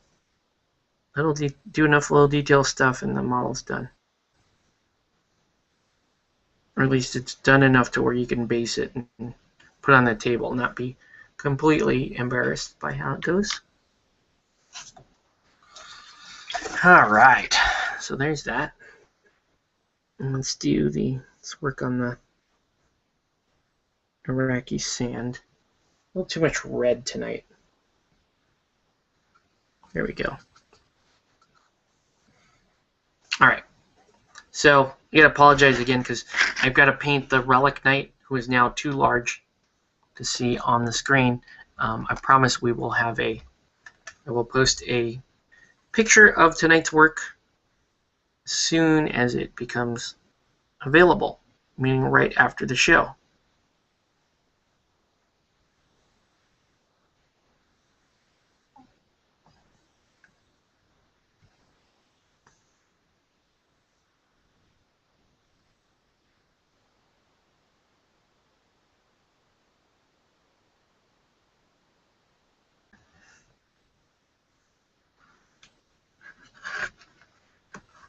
And let's just do a couple of little toeses. Toeses.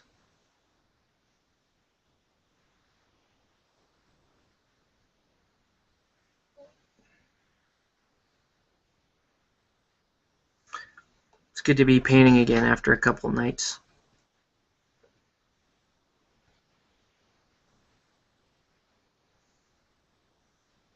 Part of the reason why I didn't sleep very well in that sleep study is because I didn't get to paint before I went to bed. Honestly, painting helps me do lots of this stuff, like be comfortable going to bed.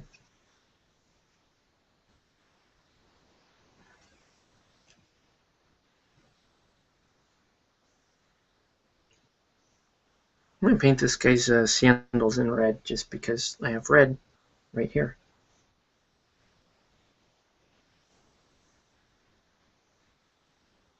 Berserker guy. I was going to sing that really super offensive song from Clerks. My loving like a great big truck berserker. I always think that whenever I hear berserker. The word berserker.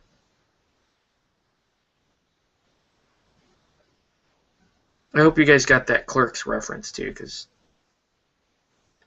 I'm not the biggest Kevin Smith fan, but I did love that particular part of Clerks. Hey Olaf, do metal. Like guy does he does a grimace and he starts singing. I think Olaf was from Russia. Olaf, do metal. He starts singing, my loving like a great big truck berserker. And then I won't do the other line because I don't know. Feeling kind of family friendly tonight, so we're not doing the other line.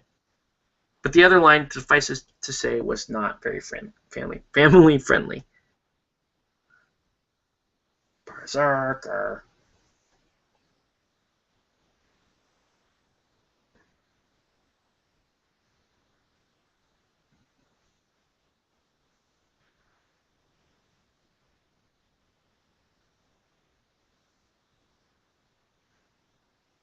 I'm going to paint a little more red on this chick.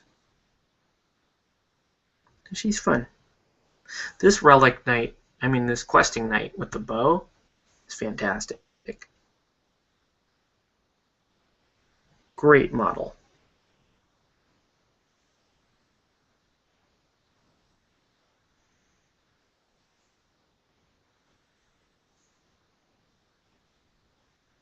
Okay, so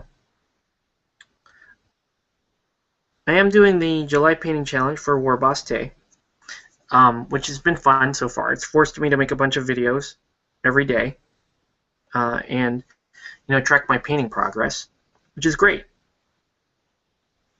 My question to you guys is, do you guys have any goals for what you want to have painted before the end of, say, the month or the summer? Let me know what you want to get painted and by when. I think that would be It's kind of a cool little topic here, subtopic here that we can discuss. It's super fun.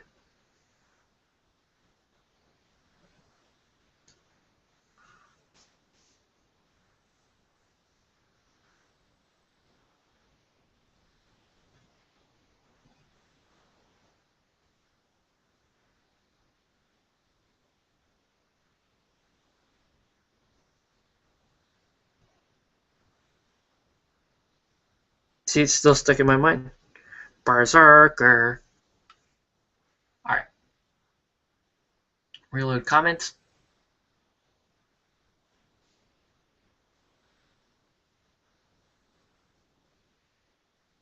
I think that's it for now. I'm just going to keep painting until we get to something. I have trouble with the red and black lions.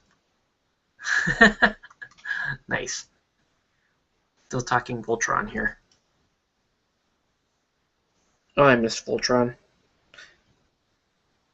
My favorite was when they put all the keys in, they form Voltron, and they do the split screen, and they purposely say, let's go Voltron Force, like out of sync, because it's more realistic.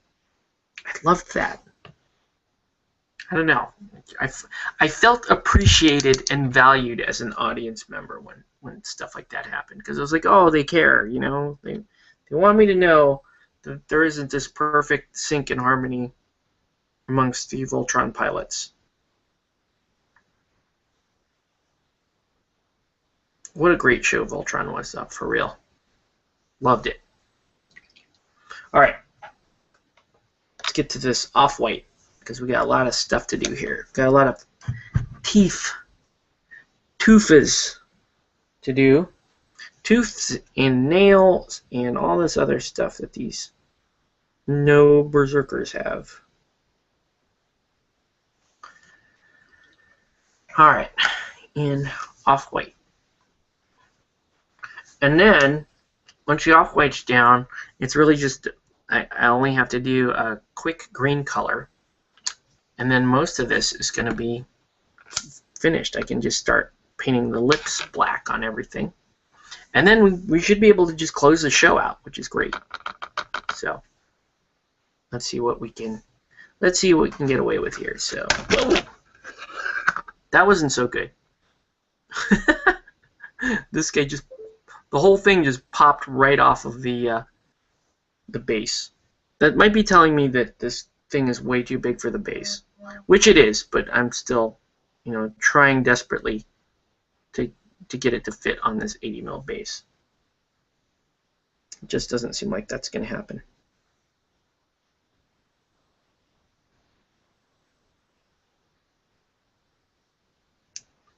All right.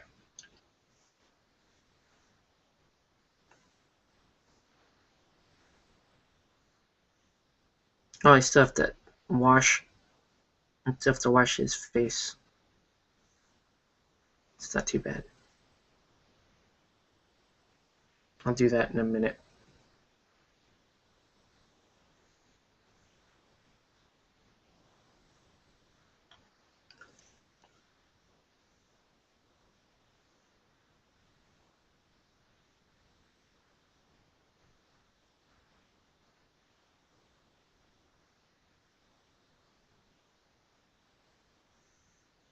Lots of painting to do.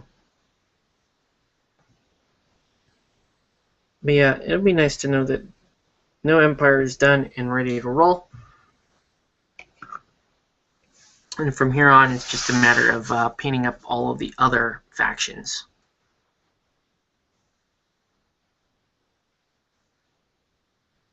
Thought I saw a comment fly by. One sec, guys.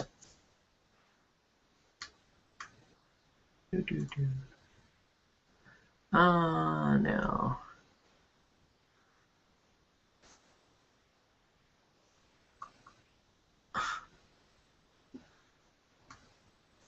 Okay.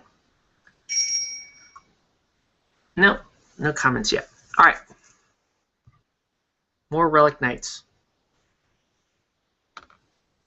So tonight, another quiet night for Painted Live. It's fine.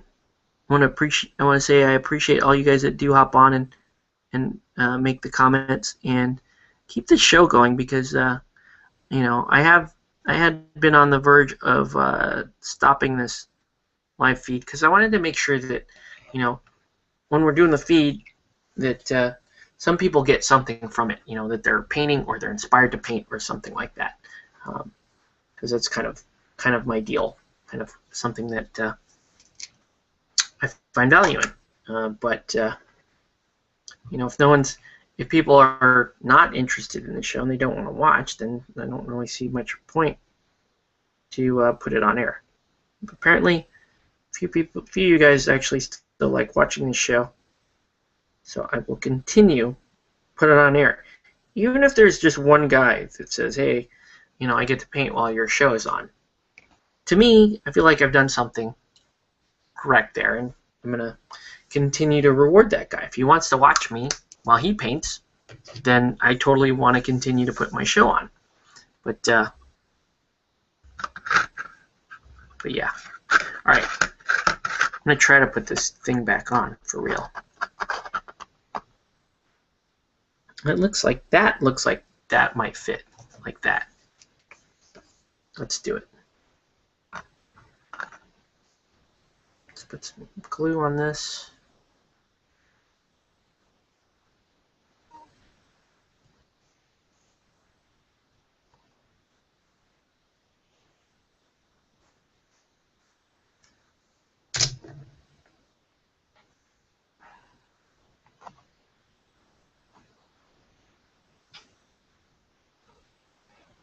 Man, it's so close. So close. I am not going to want to have to do a hairdryer trick or something to bend a leg in so that he can stay on. It's not appealing to me. But I may not have a choice here,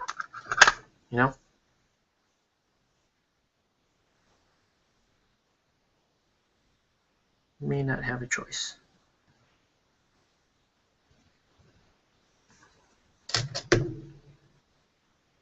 I just don't want to cork it, because even though I know I probably should, I just don't trust a cork sticking out that far from the base.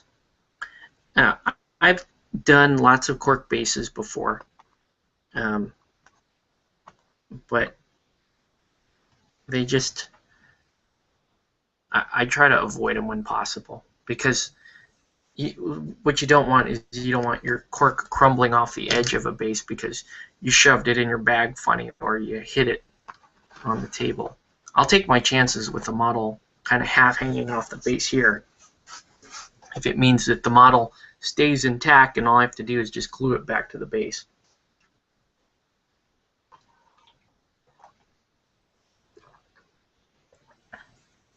Anyway,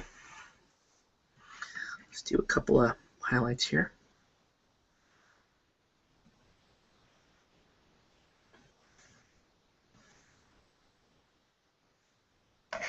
Just on the horns and some of the tusks.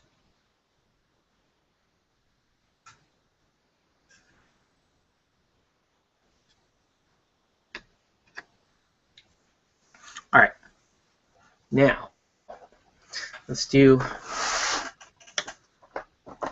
some green OSL.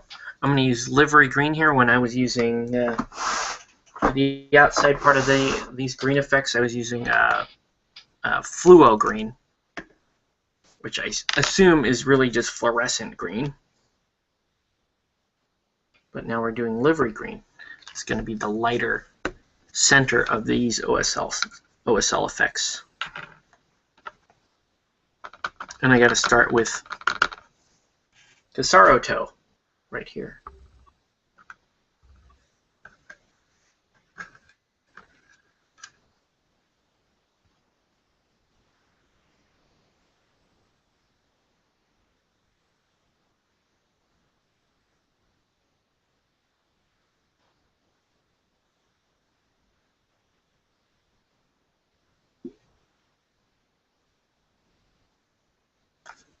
Oh man, yep. This is going to be interesting. But the good news is, basically finished with Kasaroto till it comes time to paint in the lips, the black lip of the base.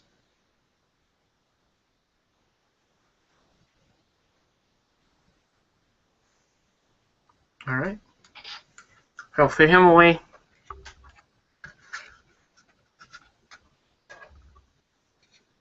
We'll tackle a couple more. This guy here, the render. I'm just gonna hit. So you can see all I'm doing is just hitting the middle part. Hitting the middle parts of the OSL. Letting the fluo green kind of capture the outside of this.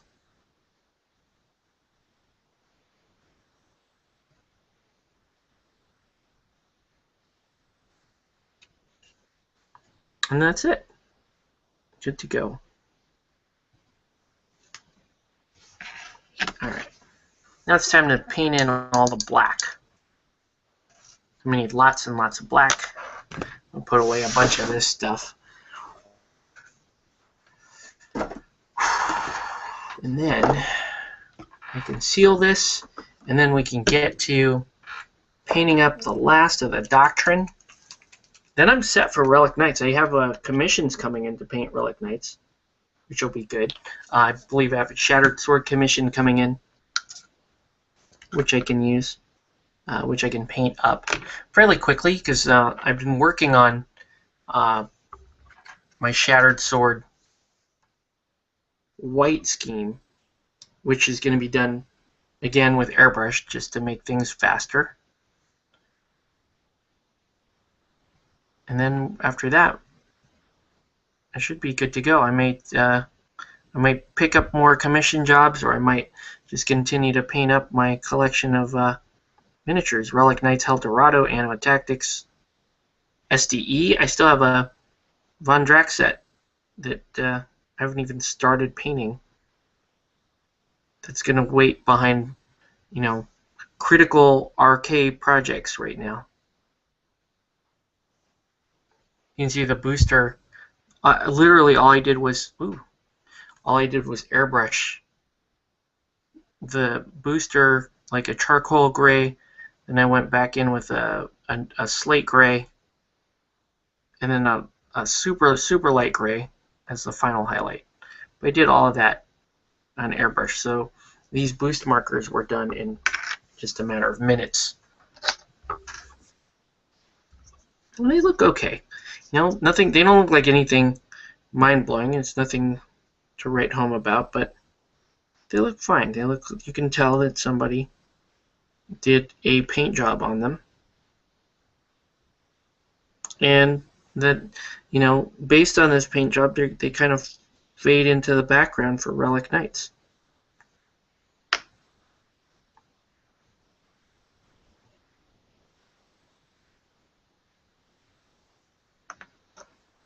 Woo!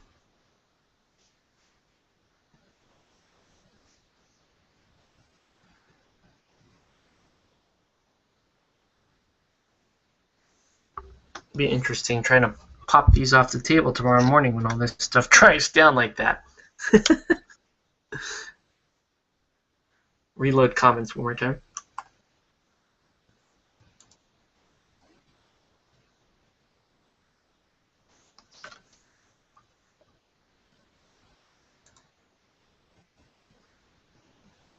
Okay. Answer to the super muscle versus boobie argument. Boobs hinder combat abilities and put stress on the spine and muscles, which enable the strength of the boobs suck in a fight. That's a controversy. Yeah, but it's still fantasy. I don't know. Don't really care. Love the aesthetic. I'm okay. I don't need to know that the boobs make the fantasy woman a less efficient fighter. I'm totally okay with that. It means I get a model that I have fun painting, and it's nice to look at, and that's it. All right. Any other comment? Well, it's the first time I caught you at it. It's from Finley. Yeah, this must be a weird hour for you. I know you're over across the pond there. This has got to be really early in the morning for you to be watching my live feed. I do appreciate the fact that you are. So thank you for that. Yeah, we're just going to keep painting here. I am done with the major bits of painting on these models, so I will give us a few more minutes here, and if there are no other comments or questions, I'm going to close the show. Then I'm going to finish painting up all the black lips on the bases, and then give you guys just a generic photo of what we painted tonight. Overall, super fun though. Like Noh Empire, excited to play Relic Knights on Thursday. Ooh. So it's all good stuff. And I'm glad that you guys were here on board to watch. See, those boost markers look fine, even though they're not even, there isn't even any basing done on these. It's just the colors that are on the base are just the same colors that are on the markers themselves. They just hit the flat piece of plastic, and it looks correct though. It looks like, okay, that's like a piece of equipment on the ground, and it's like almost a concrete looking floor that these are sitting on.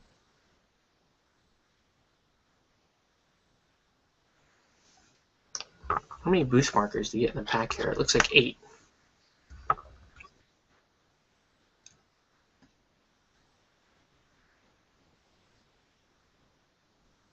But yeah, super fun. Super duper fun.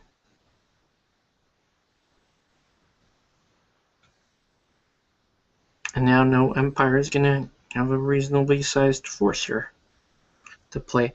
I'll look at the point values and see how much Noh Empire I literally have. I know I have 2 questing knights and a relic knight now for Noh Empire. That's cool.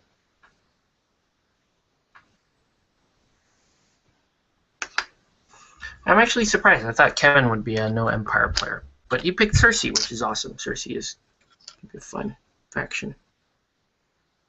Looks super fun to paint too. Let's see. Oh, getting a weird question here from Matt Shears. I was wondering if you were interested in metal SDE minis from before SDE was a game. No. Short answer, no. I might be interested in a limited edition model or two, but not really. Not terribly interested in the other metal minis for Relic Knights. I actually have a handful of them, and they're great kits, they are. But I'm happy with the plastics, and even though the metal, I do feel the metal are better quality, just not really interested in buying any of those when I can get the plastics for much cheaper. And coincidentally, I can paint the plastics very quickly. It's always a nice little... There's that old chestnut. Something my wife and I have been saying lately. That old chestnut. Okay. So there's all the boost markers. I know this stuff. This is the riveting part of the show. I know it. I just run black over the outside of these models. Let's paint the ciphers.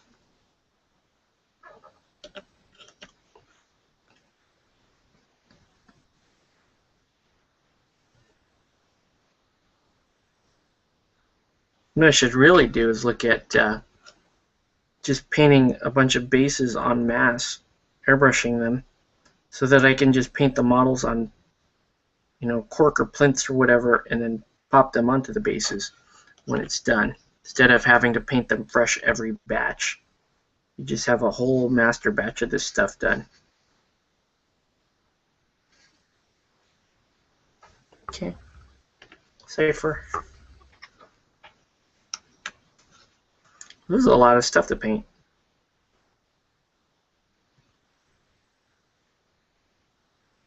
Okay.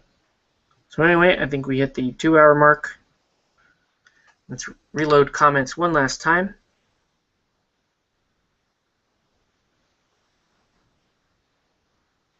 Promise one day we'll get a real topic, like I'll get Total Command on, or something like that.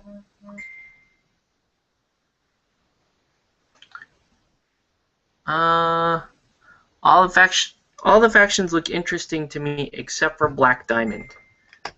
We'll see how far down the rabbit hole I guess. Yeah, I agree with you there. Black Diamond looks the least interesting to me. Because it's just, you know, and when I painted that first set, I was like, oh, these strike me as like standard sci-fi models. And besides the fact that there's this awesome little tank, and I love Suspect 7, the Suspect 7 models, I don't really see much interest in Black Diamond. One Shot looks cool. I want to paint One Shot. I think Yu Yao is going to make that a reality for me.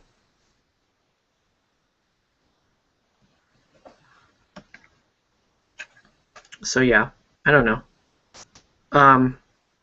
So from least favorite to favorite, least favorite Black Diamond, then sadly Noh Empire, then probably Shattered Sword, and then Corsairs, and then maybe Speed Circuit or Doc. Well, no, I still think from an aesthetic standpoint, Speed Circuit's my favorite. Just cool looking models. But don't worry, Kevin, I'm going to have lots of other factions too, so it's not like we're going to be stuck playing Speed Circuit versus Speed Circuit.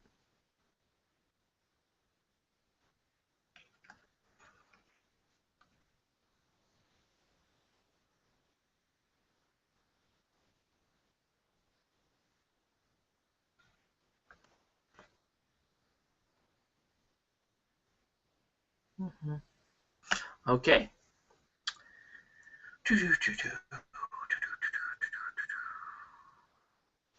Last load here. And I think that's it. I don't see any other comments. So I want to thank everybody for watching. Next week. Oh, wait. What is this lull by Armor Mosteen? I will select that. This is a painting show. Welcome to the painting show. But the show is already kind of over. So anyway, I want to thank you guys for watching. I'm going to stop the live feed. If you guys do want to hop on and just chat whatever afterwards, let me know, because I'm still just going to be painting these black. I won't be on terribly long, but anyway, let me know. And that's it for this show, and thanks for watching. We'll catch you on the next one.